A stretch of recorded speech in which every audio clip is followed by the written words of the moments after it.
ఆయన రక్షకుడు, ఆయన స్వస్థపరిచే దేవుడు, విడుదలిచ్చే దేవుడు. ఆయన ఆజ్ఞాపిస్తూ ఉంటే దురాత్మలు పరుగులు తీస్తున్నాయి. ఆయన కీర్తి మొత్తం ప్రసిద్ధమైంది. దేవుని బిడ్డలారా, మన దేవుడు కీర్తి గలవాడు గనుక మనము ఆయనను కీర్తింపబద్దులమై ఉన్నాం. దుష్టుల చేతుల్లోంచి దరిద్రుల ప్రాణమును విమోచించే దేవుడు మనకున్నాడు గనక ఆయన ఇచ్చిన విమోచనను బట్టి, విడుదలను బట్టి ప్రభువును స్తుతిస్తూ ఈ రోజంతా ప్రభువును గణపరుద్దాం.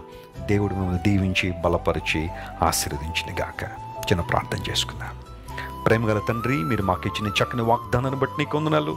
వాగ్దాన సందేశం ద్వారా ప్రతిరోజు మమ్మల్ని బలపరుస్తున్నారు. యెహోవాను కీర్తించుడే, ఆయన దుష్టుల చేతుల్లోంచి దరిద్రుల ప్రాణమును విమోచించుచున్నాడు లేదా విడిపిస్తున్నాడని భక్తుడు చెప్పినట్టుగా నీవు మమ్మల్ని విమోచించావు గనుకనే, విడిపించావు గనుకనే నిన్ను స్తుతించు వారంగా, నిన్ను గణపరుచు వారంగా, ప్రభువా నిన్ను మహింపరుచు వారంగా మేము ఉన్నాం. పరిశుద్ధాత్మదేవా, నీ సంకల్పాలను బట్టి మమ్మల్ని అనేక సమయాల్లో బలపరుస్తున్న విధానాన్ని బట్టి నీకు స్తోత్రాలు చెల్లిస్తున్నాం. ఈరోజు మా ప్రియులు ఎంతమంది అయితే సమస్యల్లో, ఇబ్బందుల్లో, ప్రతికూల పరిస్థితుల్లో ఉన్నారో వారందరినీ మీరు ముట్టండి, బలపరచండి, శక్తితో నింపండి, ఆశీర్వదించండి. నువ్వు గొప్ప దేవుడు గనుక నీకు వందనాలు. ఘనత మహిమ నీకే చెల్లిస్తూ యేసు నామం పేరిట అడిగి వేడుకొనిచున్నాం తండ్రి.